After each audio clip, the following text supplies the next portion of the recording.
श्री कृष्णाय नमः। नारायण समारंभां शंकराचार्य मध्यमाम् अस्मदाचार्य पर्यन्तां वन्दे गुरु परंपरा। वन्दे गुरु परंपरा।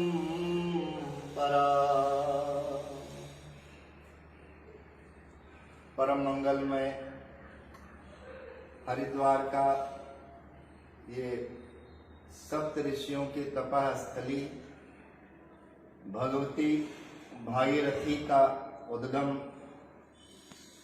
संत महापुरुषों की साधना, उनके विचार, उनके ज्ञान, उनके वैराग्य, उनकी सेवा प्रकल्प के पुण्य से ओतप्रोत ये भूमि, और ऐसी भूमि में मेरे गुरुदेव भगवान की ये प्यारी सी परम वाटिका आश्रम, जहाँ का प्रवास मिला हुआ है और यहाँ कुछ सेवा प्रकल्प चल रहे हैं, तो उसके लिए भी थोड़ा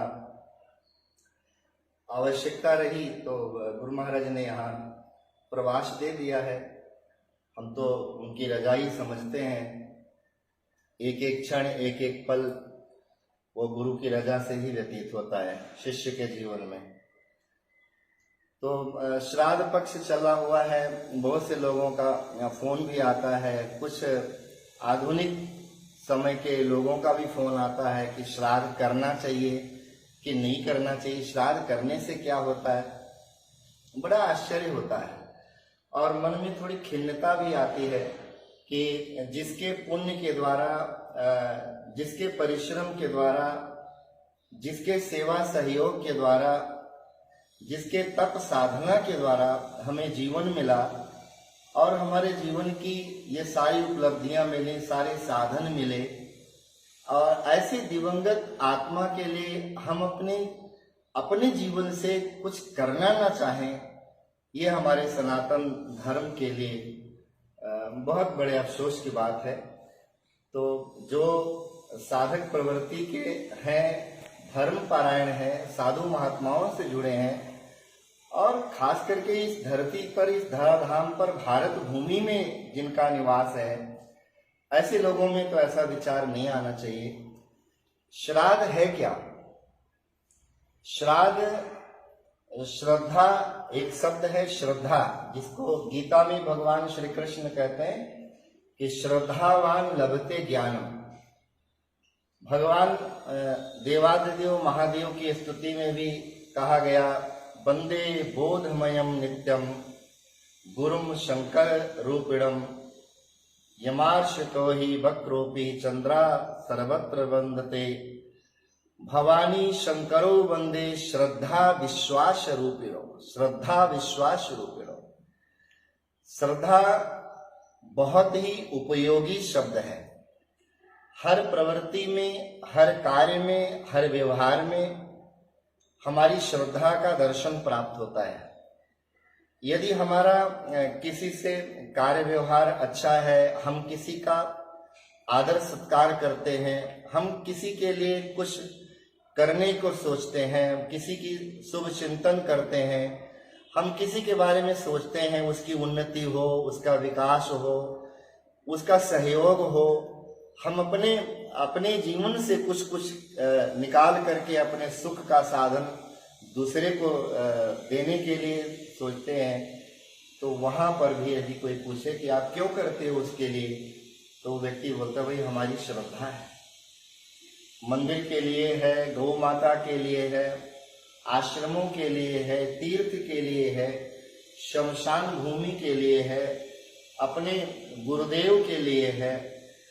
कोई भी धर्म प्रवृत्ति में यदि हम कुछ करते हैं, अपना परिश्रम, उसका योगदान करते हैं, तो वहां एक ही शब्द सुनाई पड़ता, भाई हमारी श्रद्धा है।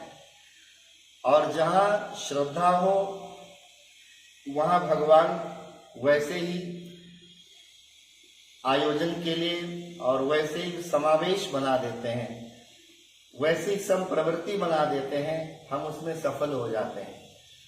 तो श्रद्धा शक्ति का प्रतीक है। भगवती के लिए स्तुति में ब्राह्मण बोलते हैं, या देवी सर्वभूतेषु श्रद्धा रूपेण संस्थिता नमस्तस्यै नमस्तस्यै नमस्तस्यै नमो नमः।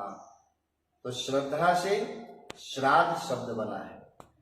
और श्राद्ध में हम करते क्या, कुछ देते हैं, और देने का नाम ही श्रद्धा। जहां श्रद्धा होगी वहां आप कुछ ना कुछ योगदान करोगे।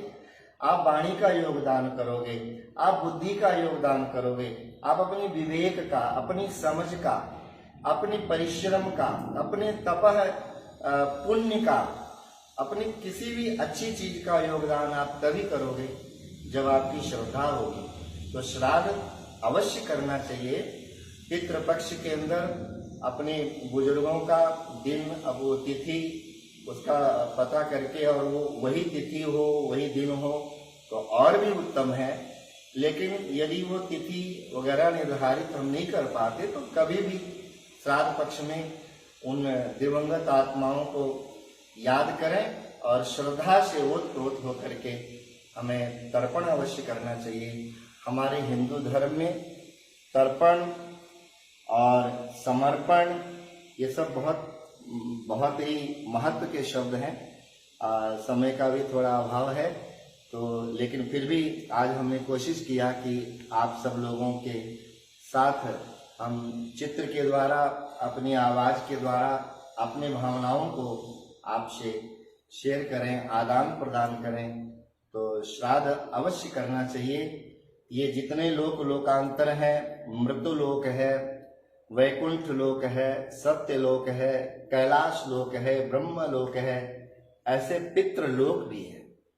बाकी लोकांतरों में हर समय की साधन सुविधा की व्यवस्था है, लेकिन पितृलोक एक ऐसा है, केवल पितृ पक्ष में ही 15 दिन के लिए वो द्वार खुलते हैं और उसमें हम जो कुछ पितरों के निमित्त अपना धर्म, अपनी श्रद्धा अर्पण करते हैं, सत्कर्म अर्पण करते हैं, वही उनकी प्रसन्नता का कारण बनता है।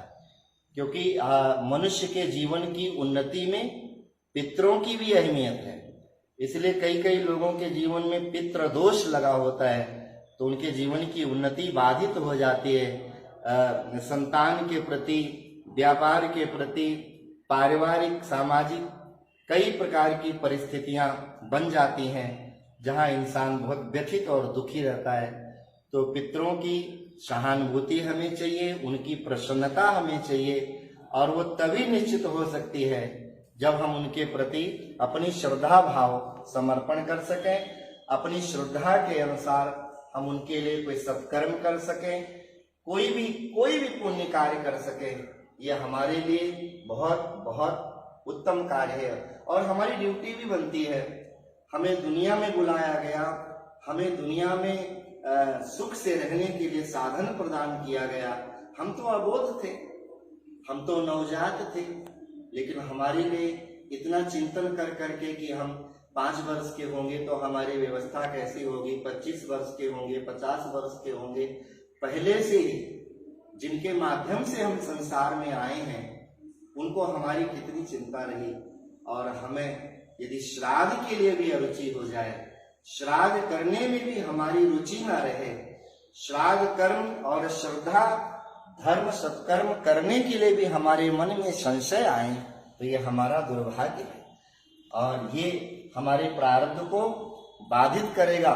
हमारे जीवन में अशांति रहेगी यदि ऐसी विचारधारा हमारे अंदर आती है। हम तो देकर खुश होते हैं, हम तो समाज के लिए, धर्म के लिए, गौ माता के लिए, अपने पितरों के लिए, अपने वर्तमान में स्थित माता पिता के लिए, दादा दादी के लिए, बाल ब्रह्मचारी के लिए, साधु महात्मा के लिए हम तो अपनी जीविका में से भी कुछ न कुछ अंश निकाल कर उन्हें प्रदान करते हैं। इन सब चीजों से हमारे जीवन में सुख के साधन बनते हैं और हमारा जीवन सुख का अनुभव करता है। और हमें देख करके जो भी हमारे शरीरों से जुड़े हुए लोग हैं उनके चित्त में भी संतोष आता है, उनके मन में भी प्रसन्नता आती है। यही हमारा सनातन धर्म है। सर्वे भवन्तु सुखिनः, सर्वे सन्तु निरामयाः। ये सनातन का उद्बोध है, सनातन का उद्घोष। तो परमार्थ पारायण रहने से हमारे अंदर पितरों का दोष नहीं लगता, किसी प्रकार का भी दोष हमें नहीं लग सकता, क्योंकि हमारी प्रवृत्ति में परमार्थ का भाव है, हमारी प्रवृत्ति में श्रद्धा का भाव है, हमारी प्रवृत्ति में सदाचार का भाव है। तो श्राद्ध अवश्य करना चाहिए। आप सबके पितरों को मैं हरिद्वार की भूमि से, यहाँ जहाँ नारायण शिला है, मैं उसको साक्षी मानकर, गंगा मैया को साक्षी मान करके नमन करता हूँ कि आप सभी पितरों की अनुकूलता बने और समाज में शांति की प्रतिष्ठा हो। जिन जिन परिवारों से, जिन जिन कुलों से आप इस मृत्यु लोक को छोड़कर पितृ धाम में गए हैं, जहाँ जिस योनि में आप हैं, आपको वहां संतुष्टि प्राप्त हो और आप अपने जो पीछे के लोग हैं उनके लिए आपकी प्रसन्नता बनी रहे। यही मैं अपने गुरुदेव भगवान के चरणों में भी प्रार्थना करता हूँ। आप सबके जीवन में खुशहाली का वातावरण आए, ऐसी कामना करता हुआ इस श्राद्ध पक्ष के वक्तव्य को यहीं पर हम विश्राम दे रहे हैं। भगवान आप सबका कल्याण करें। बोलो सच्चिदानंद भगवान की जय। बोलो मेरे सतगुरुदेव भगवान की जय। ओम नमः पार्वती पते हर हर हर महादेव।